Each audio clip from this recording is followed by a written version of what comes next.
Hey everyone, this is Guy Aitchison. Thanks for tuning in.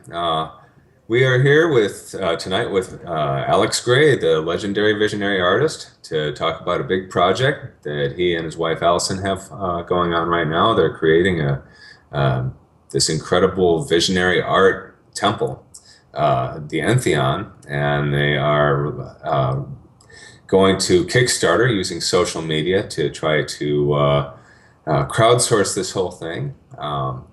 Michelle and I have known Alex and Allison for a long time. They've uh, actually been to a number of tattoo events. Some of you may have been fortunate enough to see them painting with us in Philadelphia once. They were recently at the Paradise Artist Retreat down in New Mexico, which is an incredible event. A few tattoo people showed up at COSM when Michelle and I were there last summer for a visionary tattoo event. So yeah, we've been watching the stream of theirs sort of materialize over the last 15 years or so, and it's really at a critical moment right now. And Alex, I'd like to thank you for being here for this interview. Um, and I'm excited to hear what you have to say about the Entheon and about visionary art and everything else. Thanks so much, Guy. I'm really excited to see you again and to share with the audience about the new Entheon Kickstarter project we have going. We just dug out the these little treasures. I think we have about 10 of these left. They're a book that Allison and I did when we were, well, pretty young, in our 20s. And it was about 1978. Let's see. That was right when we did, it was kind of silly stuff, you know. But I don't know whether you can see me or not. Yeah, Oh, perfectly. yeah, I can even read the book from here. Oh, there you go. Well, I can't see myself, but it's kind of funny. But it's we're all always naked, and it was a little book that we put together. We didn't leave the one in that said we love LSD for some reason. But we did add things like, you know, a little bit like this, which was slightly strange. And then, of course, loving the infinite unknown. Anyway,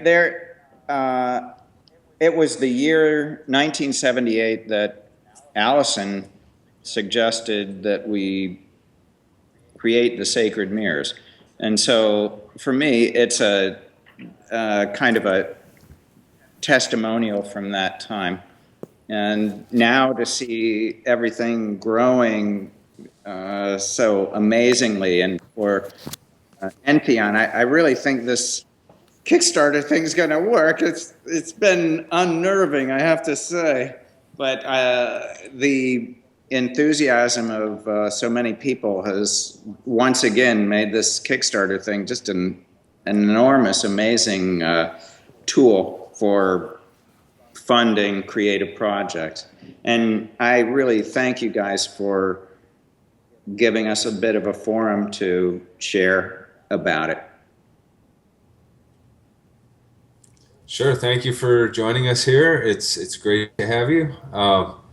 We're excited to have such well-respected artists as you and Allison visiting us here in our online network that we're actually going to be doing a Kickstarter thing for very soon ourselves. It's kind of cool to have this new resource to, if you've got something that you think a base of people will get enthused about and want to see happen, you can now reach out and say, help us make this happen, and we'll give you some cool memento of some sort. And being artists, we can come up with some cool stuff for people, uh, some unique T-shirts or whatever, and uh, it's amazing how enthused people get. I mean, I think it's great that there's such a base of patrons who you wouldn't think of as patrons in the traditional sense because they don't have that kind of bread, but they still feel it.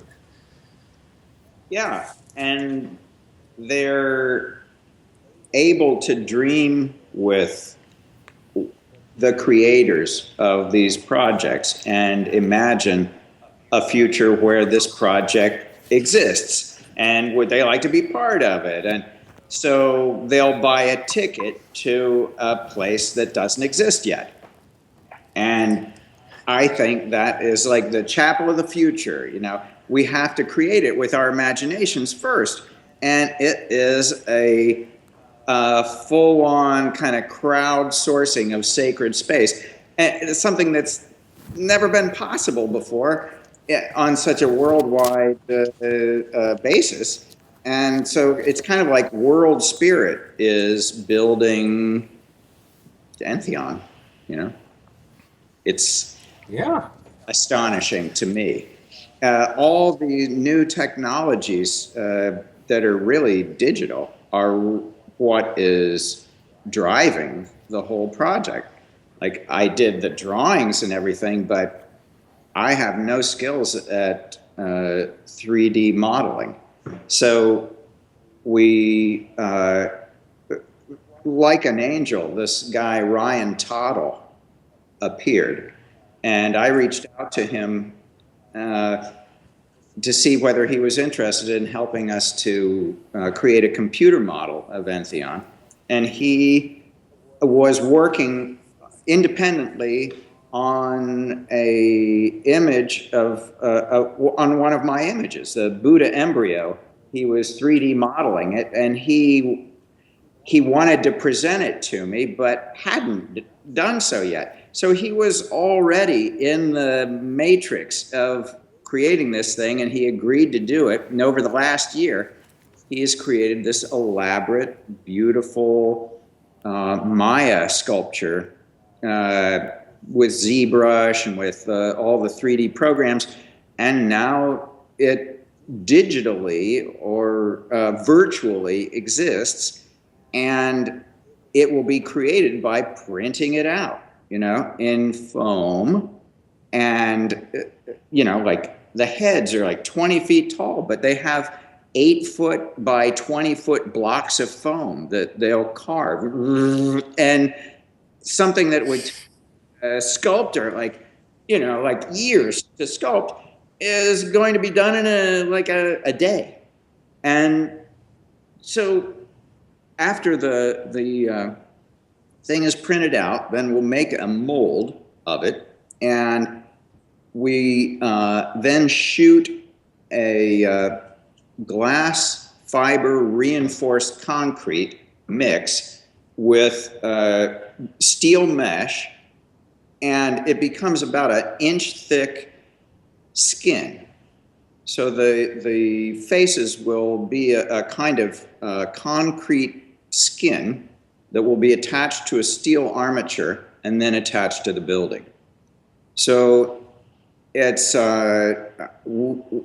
we happen to be very close to ornamental concrete manufacturers who worked on the Metropolitan Museum, Brooklyn Academy of Music, and numerous churches doing restoration work. And this is their specialty. They're one of the best ornamental concrete people in the world, and they're very close. So we feel like it's kind of miraculous that all these resources are coming together to create this new kind of space. Well, it's apparently a place that needs to come into fruition, and you and Allison and your art and the place that you've established there is the ideal place for this global vision to manifest? Uh, we feel like we were called here, and we used to think that we were so clever for having found it, but then looking at old maps and photographs and things, we discovered that the people who were here 50 years ago, the United Church of Christ, which I guess is Oprah's church and Obama's church, they wanted to build a chapel here at that time. And so maybe the land called us here, and we're fulfilling a promise in some way that was made long ago. You can never know. So, Things are very mysterious. yes. So for the general public, could you please describe what the Entheon will be as an establishment, not just as an amazing facade? Well, the idea was to create a sanctuary of visionary art, and that is the mission of the Chapel of Sacred Mirrors. And the building is going to be built around an existing carriage house. It was built in 1882, and it's a brick structure, and the building, the heads will clad this building, and there will be an atrium about 16 feet by 80 feet in front. So when you go in the front door, you'll be within a lobby, or for churches they call it a narthex. And so that's where the reception will be, I think a bathroom and a coat closet and things like that. And the idea was to have a place for the world's visionary artists and for the Cosm collection to be on view on a regular basis. The Chapel of Sacred Mirrors was open for 5 years in New York City, as you know, and you were one of the honored guests that came there and presented programs, and we were so really grateful that you brought your whole community to do astonishing events there, and continued your kind embrace of Allison and myself to weave us into the tattoo community and to help us understand the magic and the visionary qualities of tattooing. Your own work is just so astonishing, and your painting. There's so many amazing things going on in visionary art today that we wanted to create a Northeast, around New York kind of magnet for the visionary culture. So Entheon will have a microcosm gallery, which will feature rotating exhibits, though they'll be long-term, many months, of visionary artists from around the globe. And there will be the kind of permanent collection, including the sacred mirrors that will be on display there. And we will hold probably tours, and it will be open also 5 days a week. We're open 5 days now, but with Entheon open, I think that it will be a real attraction. It will bring people in. We have a guest house at Cosm. People can come and stay. And Entheon, it means a place to discover the God within, or the creator within. And so I think that visionary art is a new kind of sacred art. It is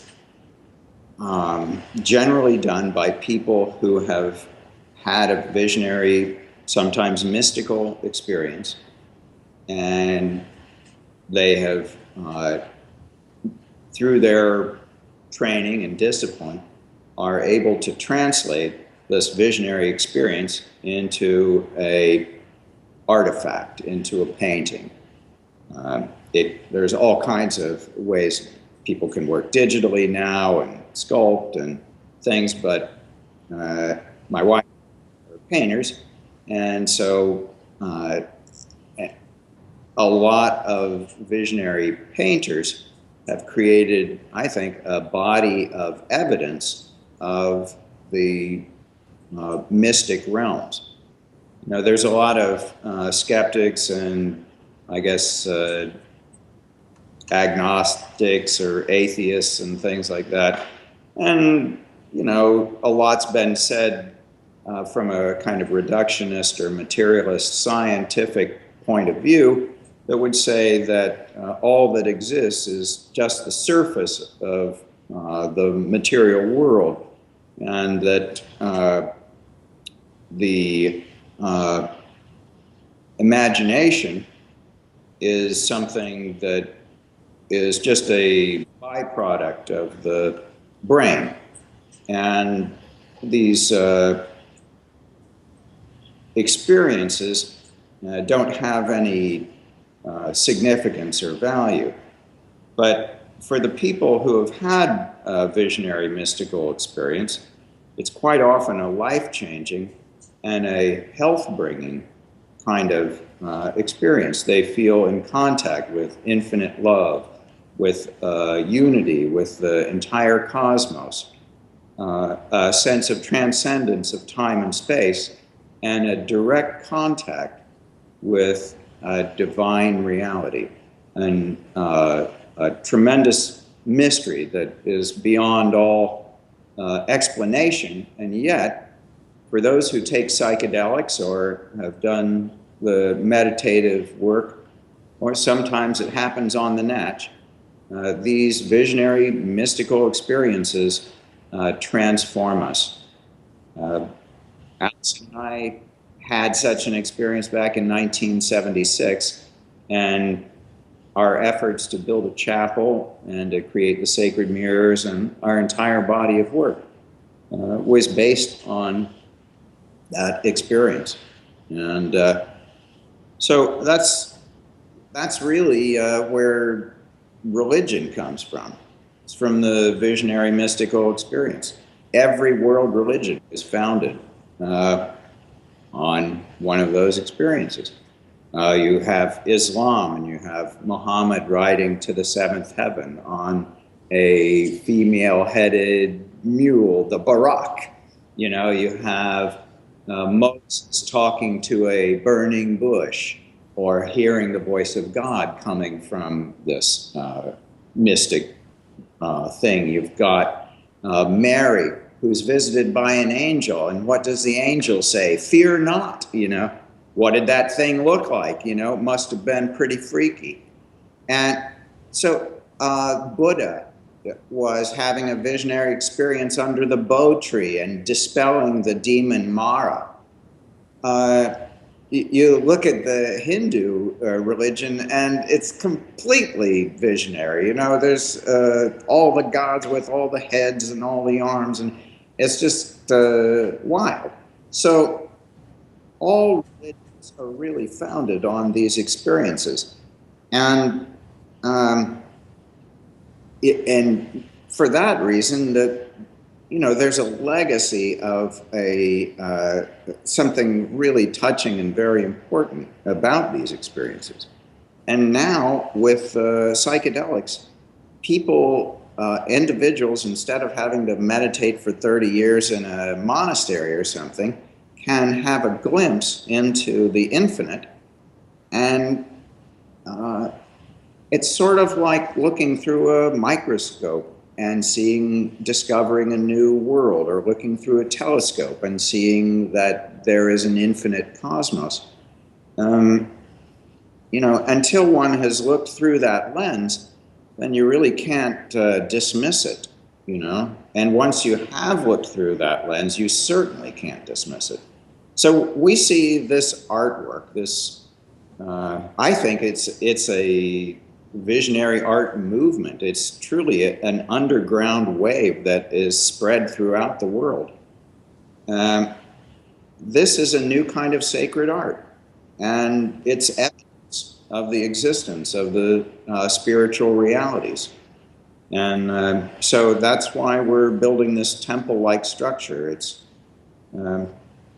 really akin to something that you said, Guy, some years ago. I remember Michelle told me that when was it Jehovah's Witnesses came to your door and they asked what your religion was. What did you say? I said art. Yeah. And they didn't know what to say. They didn't have a response in their guidebook for that one. So they left. It worked. You've been saying art is our religion since you said that. And you know, I mean, it was not just a joke either. I mean, if I were to have a religion, you know, I figure religion is something that it should connect you with your world more deeply, and with the community around you, and with yourself more deeply, and being very focused on art and on trying to sort of channel nature or understand nature better through art. Natural processes. I mean, everything that I do is kind of like at least inspired by how things form or evolve or decay, you know, these kind of natural processes that we see in front of us. And it's just been sort of like this ongoing meditation on how everything works and what's beautiful about it, and why it you know, makes my heart swell with, you know, that sort of hard to name and describe magic, you know, when I become immersed in it. And so, you know, I mean, our creator, at least to me, is all this. I mean, this incredible ongoing process that we are a little part of. And so art has helped to connect me more deeply and intimately with that larger process. And so to call it a religion, I don't think is really you know, just a quip to get rid of the Jehovah's Witnesses. I kind of meant it. I think that actually it resonates with most artists. That I remember one fellow was saying for him, his redemption, you know, because it brought him back to health. Many people have found themselves by developing their own vision, and I've had a lot of conversations with artists about this whole subject, and I think that one of the smartest ladies, visionary artist, Bridget Marlin, said, "Well, Alex, you can't say just art. You know, it's got to be art that is dedicated to love or at the service of compassion. That to call it religion, it has to be connected with those intentions, with the really, and of course, that's the way that I meant it. But in order to be clear, it's, in a way, it's got to be art for God's sake. It's got to be art for, what you were saying, that you're connected with the nature field. You're flowing with the, you're the medium through which new biomorphic forms come into existence. They're in resonance with the natural dimensions and yet they're a new world that is filtered through your own genius and are flowers that grow through your magic hands into these glorious new perspectives, new ways of appreciating nature and the luminous life that each one of us has. They're such absolutely stunning and unique works. And so for each individual, they have a unique vision, and yet if it goes really deep, it strikes a universal chord. So the beauty of art as a spiritual practice, or as, you know, what we might say a religion. I like to use that word because it's scary to a lot of people. You know, and a friend of mine said, Alex, you know, you always say, well, I'm spiritual, but I'm not religious. And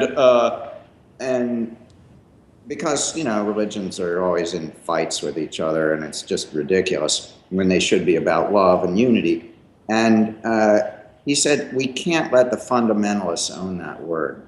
We have to put religion in a progressive and an evolutionary framework. And Arnold Toynbee, who used to study, you know, world civilizations, he studied like 27 of them, and he said he believed that civilizations existed to give birth to better religions. And now, as breaking down our civilization all over the planet, what's happening but the emergence of a planetary civilization? I mean, we're interconnected in ways we never have been. And the only thing that could be dawning at this point is a sense of a planetary civilization. Even though I know it in some ways it seems far off, but in other ways it's already here. And so Toynbee also said that there was always a mystic core or a spiritual core to every civilization. And when they wander away from that, then they start to dissolve or break down. And so, well, what then is the spiritual core of a planetary civilization? And it can't be one religion, you know, because there's too many of them. So it has to be something that unites them, and something that runs through all of them. And if you look at it, art, or the creative process, is creativity, I guess, or creative expression, is one of those things that unites all world wisdom traditions, and also compassion. So you have, you know, because all religions made sacred art, or they sacred architecture, or they had special songs or special dances. You wouldn't know about religion unless for the art, you know. And so if art is your religion, then you're connected with all the world religions. And in fact, in order to understand your religion, if it's art, then, you know, you need to understand all the world religions. So in that way, taking that perspective, at least it's a way to embrace or to respect all the different sacred paths, and to find a common unity, which is this creative energy that runs through all of humanity's expressions. From the earliest cave paintings, you know, you're united with the shamanistic roots of religion up to the present day expressions.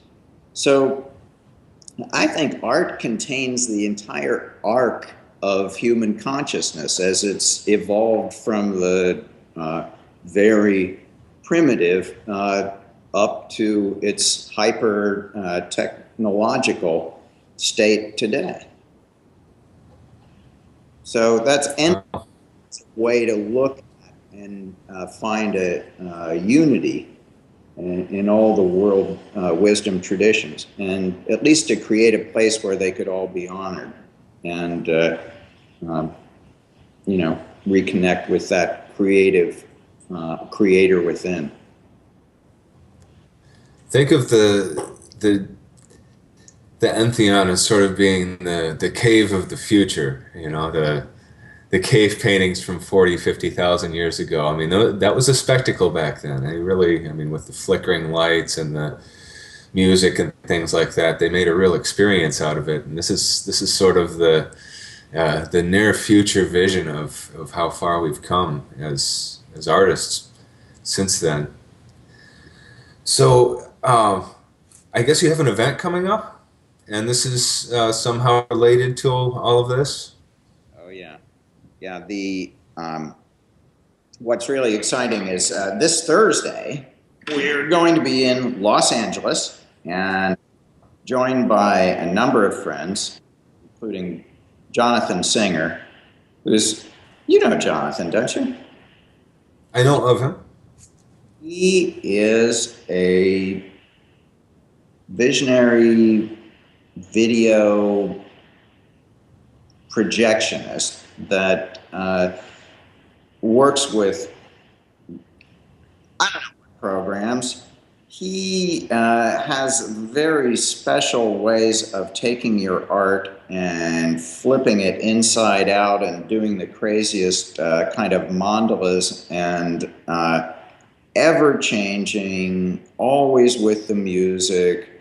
His visuals are the most stunning that I've ever seen of any VJ.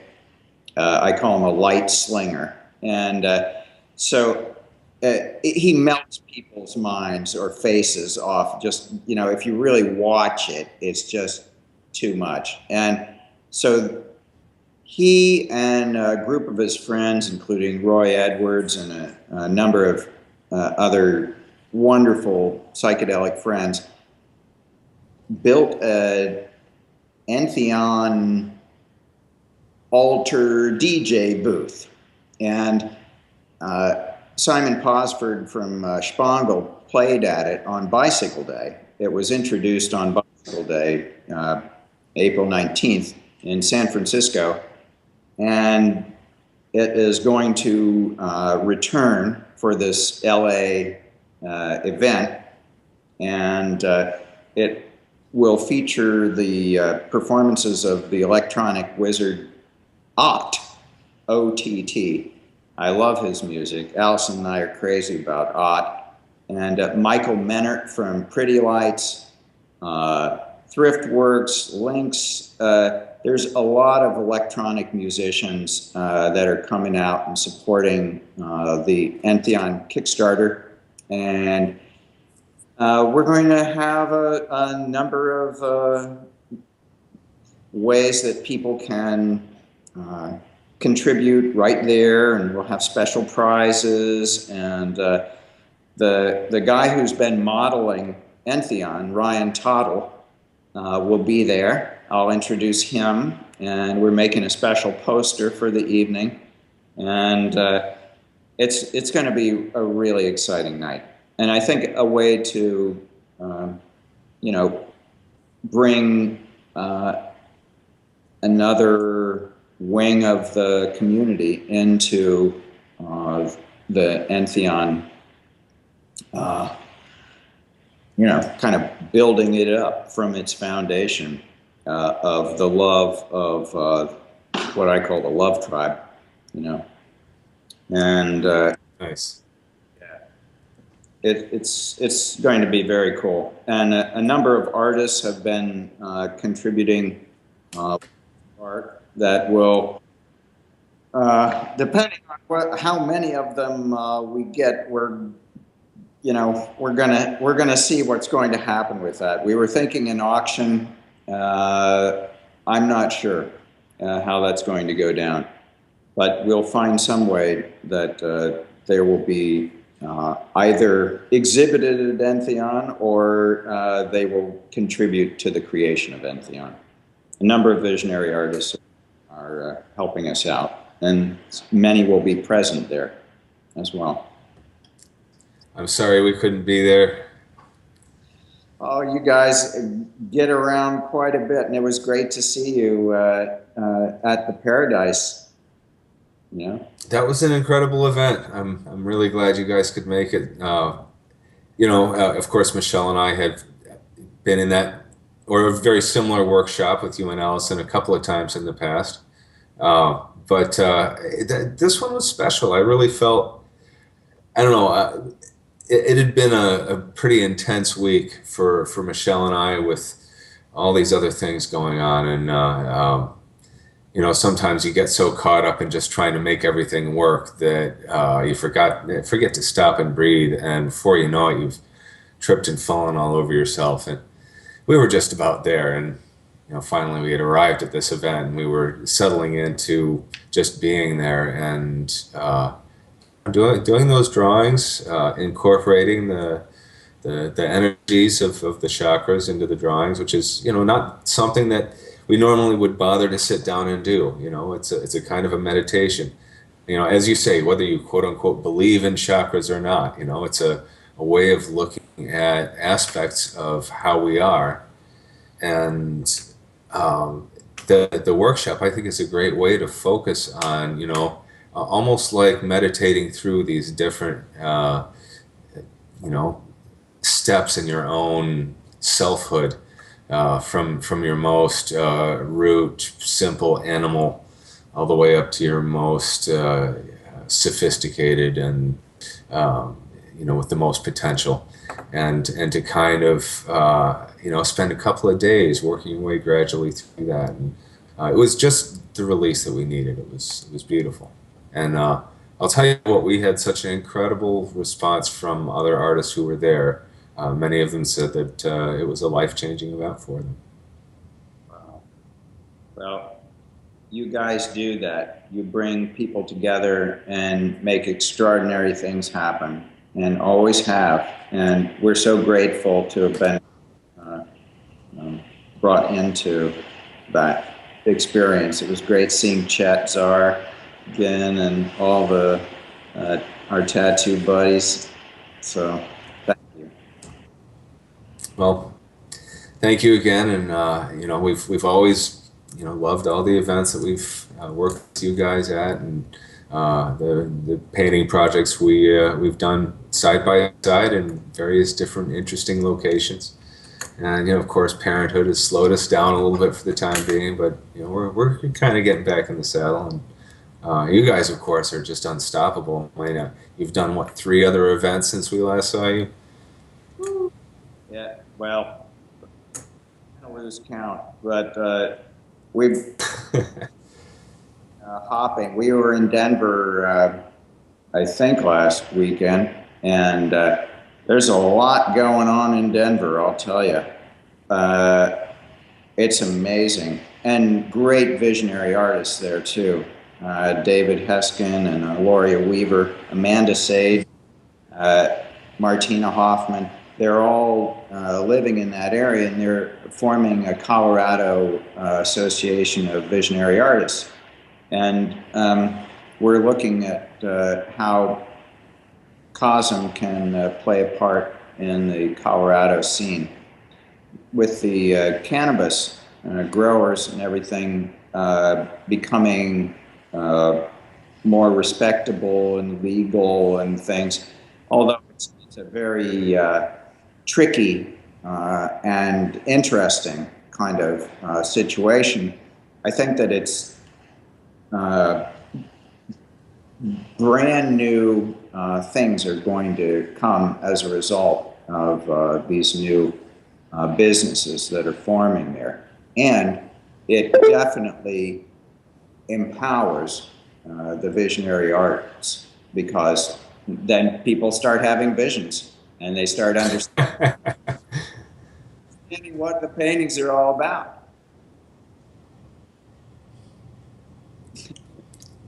Fantastic. Yeah, I actually had heard from David and Aloria recently, and they had mentioned the sort of collective that was forming there, and that sounds like a beautiful thing. I'd love to eventually make it out there with the family. Yeah. Well, Alex, this has been a terrific talk. It's always great hearing what you have to say about art and about being human and having a piece of art in front of you, being inspired. Uh, it's always great to hear what you have to say about these things. Is there anything else you'd like to say about the Entheon, about this grand vision that you and Allison are working on? Well, uh, I think it's going to be our greatest project yet. And I think what makes it great is that it's being done with community. That, years ago, 10 years ago, when the shaman Alex Stark said, "Yeah, Allison, you guys are always about building a temple. Uh, but building a temple is the job of a community, you know." And at the time, we were pretty hermit-like in our studios. And I really knew that what he said was right. And so he started the full moon ceremonies, to ask both the community and the spirits to bring this into existence. And so it's been 10 years now straight that we've been doing the full moon ceremonies every month. And the community has grown and grown and grown. And over the last 10 years, social media has exploded. And with the existence of the internet and social media, new kind of sacred spaces are being born. And to me, it's an astonishing miracle. It's something that never could have existed before, and we had seemed very little way to connect with or even know who our audience was. But now we can meet them on Facebook and become friends. And we can support each other's dreams and visions to come into reality through this power of social media. And by your little interview here with me, maybe a number of other people will go to the Entheon Kickstarter site and make a pledge. And this will further and deepen our connection. We plan to stay in contact with all of our backers and right through till the opening of Entheon and beyond. So far from just a little drop in the bucket or a kind of trivial connection, I think that for us, this is a really important connection with people. And it may not be a lot of money from some folks, but the mere intention, and even if it's just a prayer or a good wish, all those things I think matter, and they go to making something happen. The Entheon has to happen through the collective imagination. And so now I know the truth that our shaman spoke, that temple is the artwork of a community, and that community is showing up.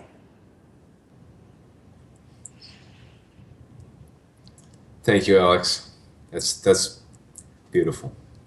Thank you, Guy. I love you. Love you too, Alex.